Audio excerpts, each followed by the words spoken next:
I died. Yes, you heard that right. One moment I was alive in my living room, and the next I was gone. People don't usually start their stories this way, but I have no other choice. That single moment changed everything I thought I knew about life, death, and God. It wasn't peaceful at first. It wasn't like the quiet drifting people talk about. No. My chest locked up, pain ripped through me like a blade, and the world spun until all I could see was darkness. My breath slipped away, and I thought, this is it. This is the end. But I was wrong. That moment of death wasn't the end. It was the doorway. I stepped, or maybe I was pulled, into a place beyond this world. A place brighter, purer, more real than anything I had ever touched. And standing there, in that light, was Jesus Christ himself. You might be shaking your head right now. You might be saying, this sounds crazy. Trust me, I thought the same thing. I never imagined I would die, meet Jesus, and be given a message to carry back. But that's exactly what happened. And this wasn't just any message. It wasn't just for me, or for my family, or even for my church. It was for America, for a nation standing on the edge of something terrible. And this is the part I struggled with most. It was directed at one man, a man I never dreamed God would single out, Donald Trump. I know how that sounds. Political, controversial, divisive. But hear me, this wasn't about politics. Jesus didn't speak in party lines or campaign slogans. His words cut deeper, sharper. They were about the soul of a man and the soul of a nation. His voice wasn't thunder. It wasn't even sound the way we know it. It was like his words poured straight into my chest, branding themselves into my heart. And he said something I can never forget. I am speaking to you, Donald Trump. That was the moment I knew I had been given something impossible to carry. Impossible because who would believe me? Who would listen? I am no prophet, no preacher, no famous person. I'm just a 62-year-old woman from Dallas who loved her garden and her Bible. And yet Jesus chose me.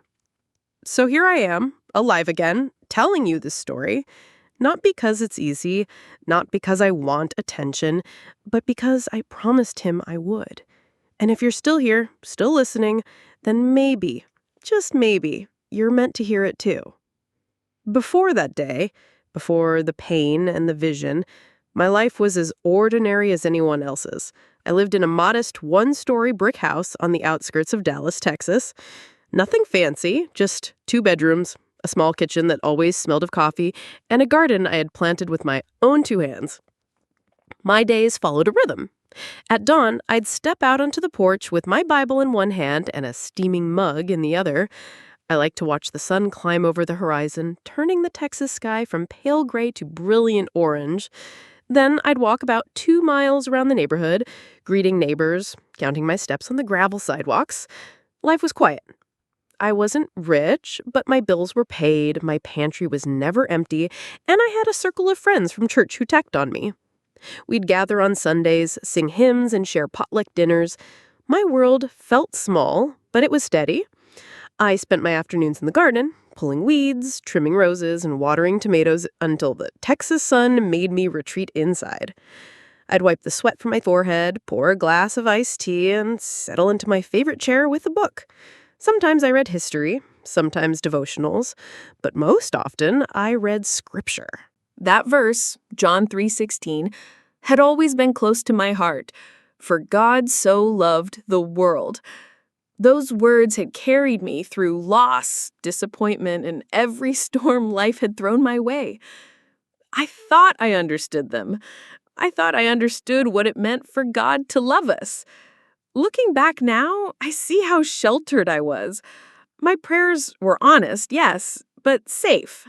I prayed for my health, my friends, for peace in our community. And always, always, I prayed for our country. I prayed that America would rise above the noise and return to faith. But in my heart, I never imagined how deeply God would pull back the curtain and show me the truth. On the surface, my life was ordinary, even peaceful. But deep inside, there was a stirring I couldn't ignore. When I read the news, when I looked up the division across the nation, I felt a shadow creeping in. I brushed it off, thinking it was just worry, just age. But now I know it was the whisper before the storm. As the weeks passed, that uneasy shadow inside me refused to fade. It wasn't something you could see with your eyes or touch with your hands, but it was there, settling over me like a weight I couldn't shake. I'd sit on my porch with my Bible open, yet instead of peace, I felt restlessness. The news didn't help. Every headline screamed of division, families torn apart by politics, neighbors shouting at each other, leaders throwing accusations instead of solutions. I'd fold the paper, turn off the television, and whisper, "Lord, what is happening to us?"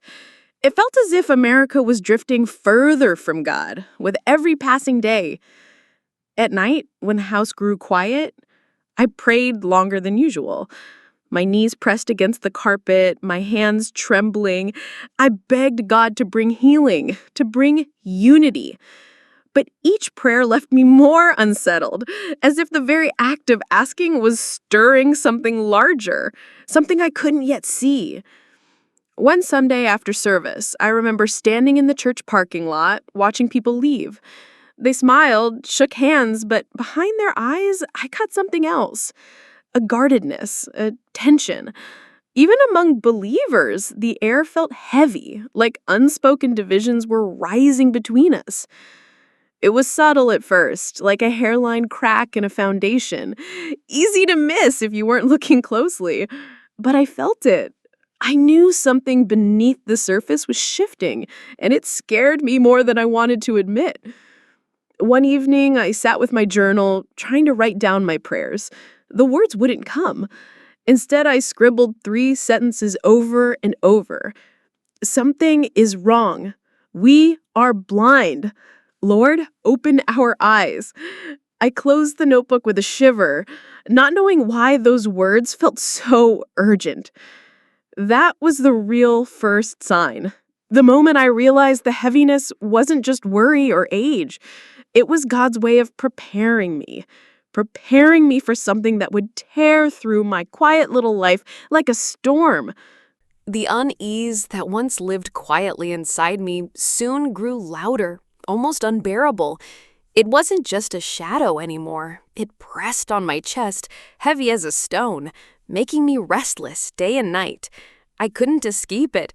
No walk, no gardening, no Sunday sermon was enough to shake it off. Sometimes it showed up as a sharp pain, a sudden tightening that made me clutch my chest. Other times it was just a dull ache, like a reminder whispering, "Pay attention, something is coming." My doctor told me it was probably stress, but deep down, I knew it was more than that. I remember one particular afternoon. The Texas heat was thick, the kind that makes the air shimmer above the pavement. I had been pulling weeds when suddenly my vision blurred. The ground beneath my feet tilted, and I stumbled back onto the porch, gasping for breath. For a moment, I thought I might collapse right there among the roses. I sat down, my heart pounding like a hammer. Sweat rolled down my back, and the taste of iron filled my mouth. Fear gripped me, not just fear of sickness, but of what this all meant.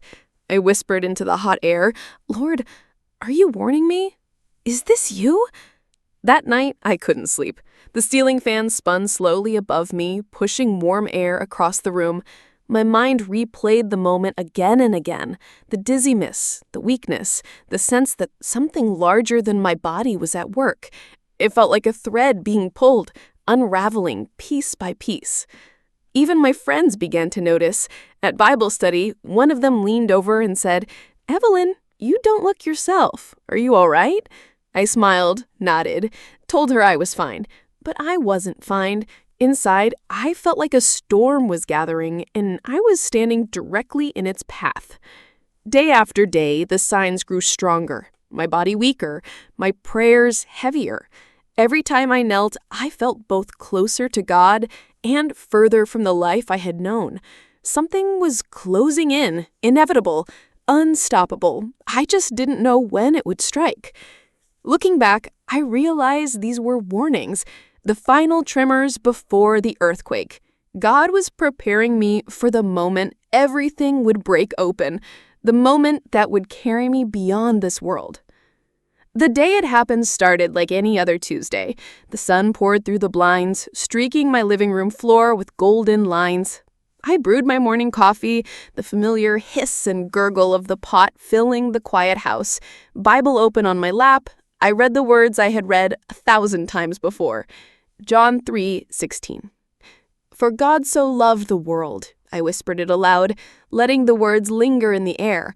They had always comforted me, but that morning they felt heavier, as if they carried a weight I had never noticed before. My eyes blurred, and I rubbed them, thinking it was fatigue. Then it came. A sharp, searing pain tore through my chest, so fierce it felt like a lightning bolt striking from the inside. My breath vanished, I clutched at my heart, coffee cup slipping from my hand and shattering on the hardwood floor. The room tilted violently, and I collapsed against the couch. The sound of the cup breaking seemed far away, like it belonged to another world. My vision narrowed, the edges going dark, until only a tunnel of light remained. My ears rang, drowning out every sound but the pounding of my heart. I knew. I was dying. Panic should have consumed me, but instead a strange calm settled in. My body thrashed against the pain, but my soul felt as though it were being lifted, pulled gently away. I thought, this is the end. This is where everything stops. But I was wrong. Instead of ending, everything opened.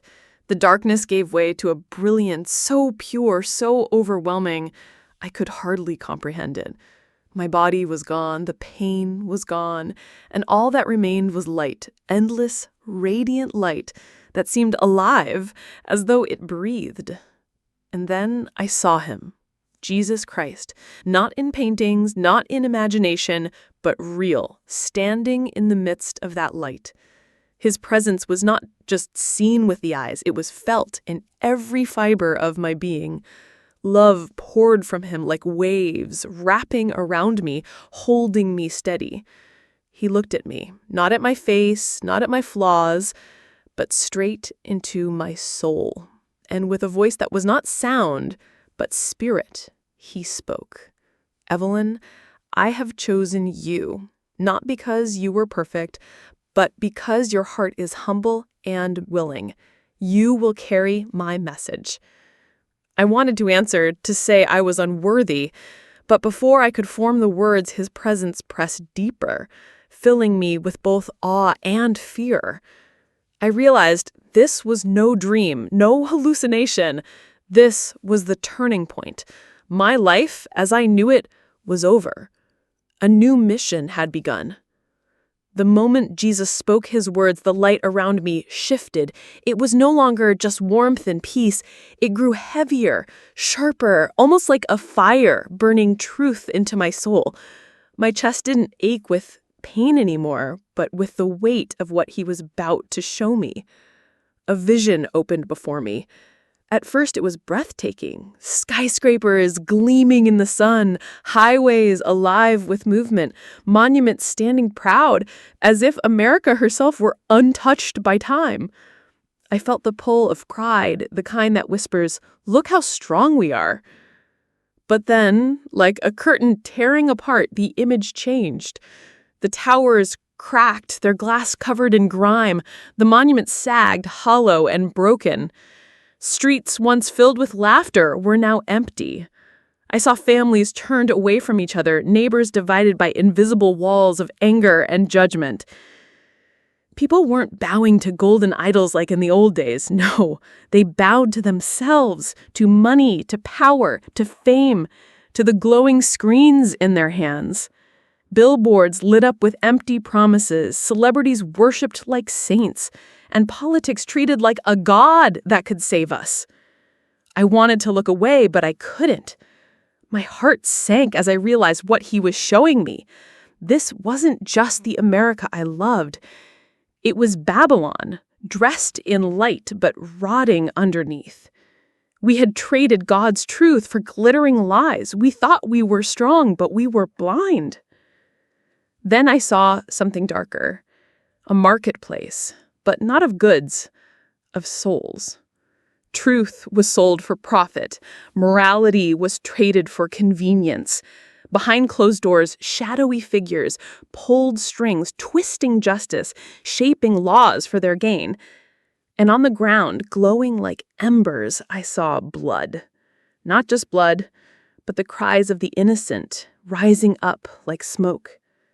It pierced me deeper than any pain I had ever felt. Children's lives cut short, voices silenced before they could speak. Their cries weren't sound. They were sorrow, etched into eternity. Like Abel's blood crying out from the ground, their voices demanded justice. The city shook. Cracks spread through every building, every monument, every street, as if the ground itself groaned under the weight of sin. And there was Jesus, still beside me, his eyes filled with sorrow, yet firm, unshaken. He whispered, "The time of grace is almost over. Judgment is coming." My hands trembled, my knees weakened. This wasn't just a vision, it was a warning, a wake-up call for a nation on the edge of collapse. And I knew, deep inside, that the next thing he would show me would shake me even more. The vision shifted suddenly, as if the entire scene had been torn away like a stage curtain. The crumbling towers, the blood-stained ground, the silent cries, they all faded. In their place, I saw lights, bright and blinding, spotlights sweeping across a massive stage. And at the center of it all stood one man, Donald Trump. Crowds surged before him, their voices rising like a tidal wave. They cheered, they shouted his name, their faces full of hope, anger, and desperation all tangled together. The roar was deafening, so loud that it shook me to my core. But Jesus stood beside me, and with a quiet movement, he pulled back a veil I hadn't realized was there. I no longer saw the man the crowd adored. I saw his heart. Not flesh and blood, but the truth of it.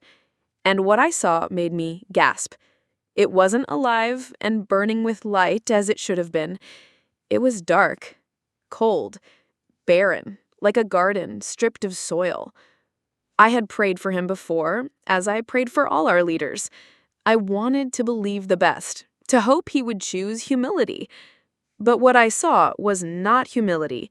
It was pride, rising higher than the cheers around him, a pride that blocked out the very light of God. Then the stage dissolved, and I saw him standing on a rocky shore. Waves crashed hard against the stones, the water dark and restless. From the depths, shadowy figures rose, ancient, deceitful, carrying secrets. No contract was signed, no handshake exchanged, yet I knew. A covenant was being made, not with people, but with powers no human should touch. My stomach twisted, my breath caught. I saw dark suitcases laid at his feet, not of money, but of hidden knowledge, levers of control buried deep within this nation. And I felt it. Something priceless had been traded. His soul was entangled with shadows. Then came the voice of Jesus, firm and unshakable. His pride is like Lucifer's. He has been weighed, and he has been found wanting. The words burned across the vision like fire on stone. I felt them shake me, and I knew this was no ordinary warning. It was judgment. The cheering crowds faded. The stage crumbled. And Trump fell, not to death, but to disgrace. Stripped of glory, standing alone in a barren land. I wept not out of hatred, but grief. For a man, for a leader, for a nation blind to what it was following. I turned to Jesus, desperate for hope. Lord, I whispered, is there any way back for him? For us? His eyes, heavy with sorrow, yet blazing with truth, looked into mine, and though he didn't answer yet, I knew the vision was not finished. The vision didn't end with Trump's fall. As the barren land stretched around him, the scene widened, and I saw America again. But this time it wasn't just crumbling, it was burning. Not a wildfire that flickers and dies, but a fire that consumed from the inside out.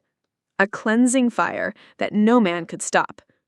Cities I recognized, New York, Chicago, Los Angeles, collapsed into ash. The monuments that once stood proud were swallowed in smoke. The people cried out, but their cries were drowned in the roar of judgment.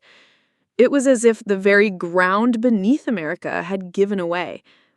And then, out of the smoke, a figure rose, not a single woman, but like a queen, an ideology clothed in power.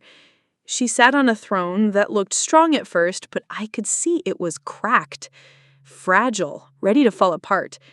Her voice was smooth, promising unity, stability, peace.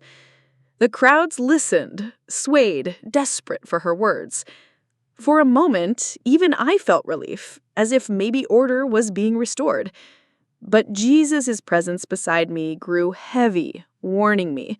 I looked closer, and the throne she sat on wasn't built on truth, but on lies, stacked like sand.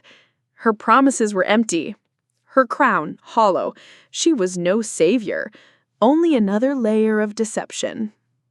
Then the vision shifted again, and I saw darkness descend. Not like night, but a suffocating void that swallowed every corner of the earth. 3 days of it. No stars, no sun, no hope. It wasn't just physical darkness, it was spiritual. A blackout of truth where lies ruled and despair reigned. War broke out in nations far and near. Bombs fell, cities burned, famine spread like weeds across dry fields, and sickness stalked the earth, leaving faces hollow and desperate. Governments tried to unite, preaching peace, but their alliances shattered like glass. The world unraveled afore my eyes. Yet, in the middle of all that chaos, I saw something different. God's people, those who held fast to him, stood untouched. They glowed with a light that wasn't their own, like lanterns in the dark. I saw 144,000 sealed, shining like stars, and 2 witnesses proclaiming truth with courage no darkness could silence. The contrast was stunning. While the world collapsed, they stood. And Jesus whispered to me, "I will protect my own." His voice cut through the despair like a blade through fog. Even as fire and darkness swallowed the earth, his promise held steady, unbroken. I felt my fear soften, replaced by awe. Yet I knew the vision wasn't over. Something more was coming, something that tied all of this together. And in that moment, I braced myself, because what I was about to see would connect back to Trump, and the role he would play again. Out of the smoke and darkness, I saw him again, Donald Trump. But this time, he didn't stand tall beneath spotlights or roar above the cheers of a crowd.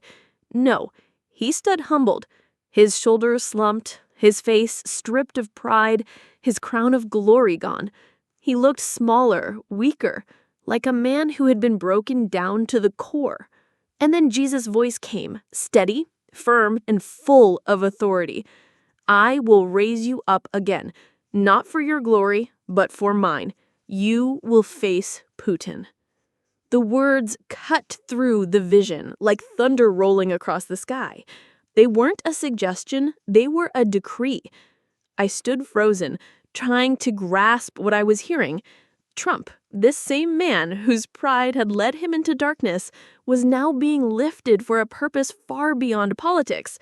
This wasn't about campaigns or votes. This wasn't about making America great again. It was about God's people, about time, about mercy. The vision widened, and I saw Trump standing not in glory, but in function, as a tool, an instrument. Jesus was clear. I can use anyone, even the unlikely, even the fallen, to protect what is mine. I felt the weight of those words sink deep. It wasn't about Trump's worthiness. It was about God's sovereignty. I saw nations trembling as storms of war gathered. Putin's shadow stretched long, his grip tightening.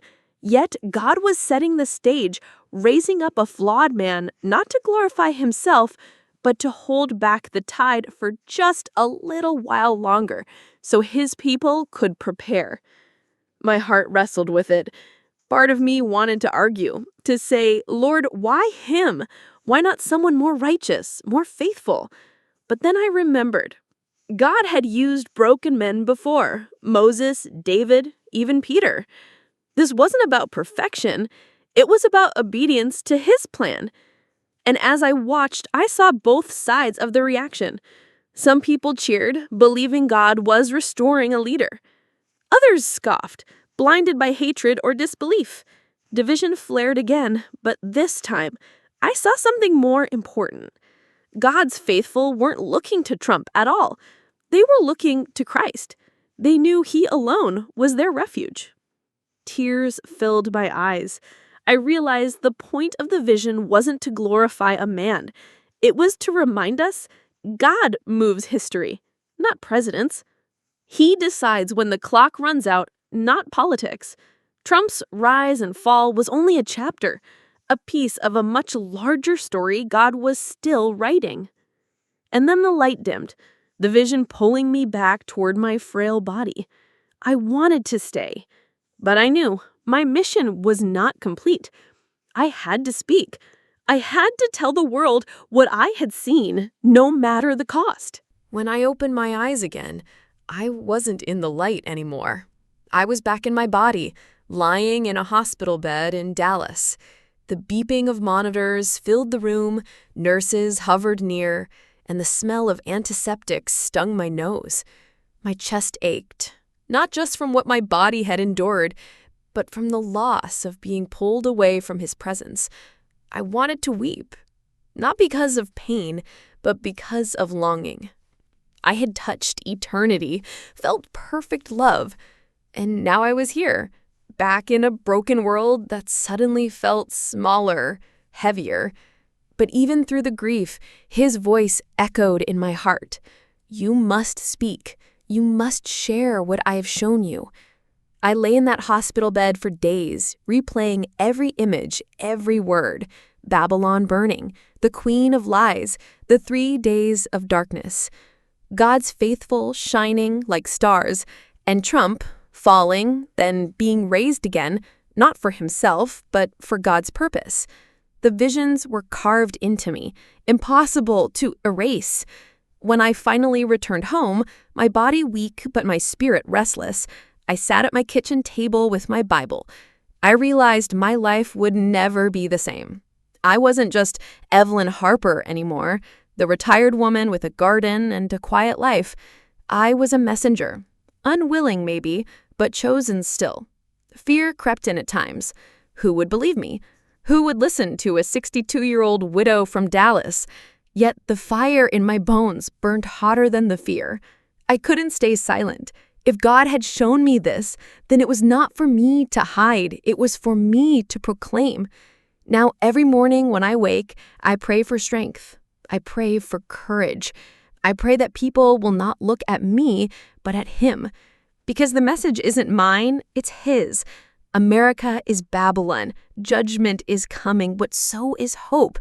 Jesus is still calling, still offering grace before the final hour. This is my story, the one I nearly died to tell, the one I now live to proclaim. And I leave you with this question. If you had seen what I have seen, if you had stood before Jesus and heard his warning, would you have the courage to share it? Or would you stay silent? The lesson is clear. God can use anyone, even the broken, even the unlikely, to carry out his plan. This story isn't about politics, but about prophecy. It reminds us that nations may rise and fall, but only Jesus remains unshaken. Pride leads to downfall, but humility and obedience open the way for God's purpose. Most of all, this vision teaches us to stay watchful, repent, and prepare our hearts. The final warning isn't about Trump or Putin, it's about us. Will we be ready when the moment comes?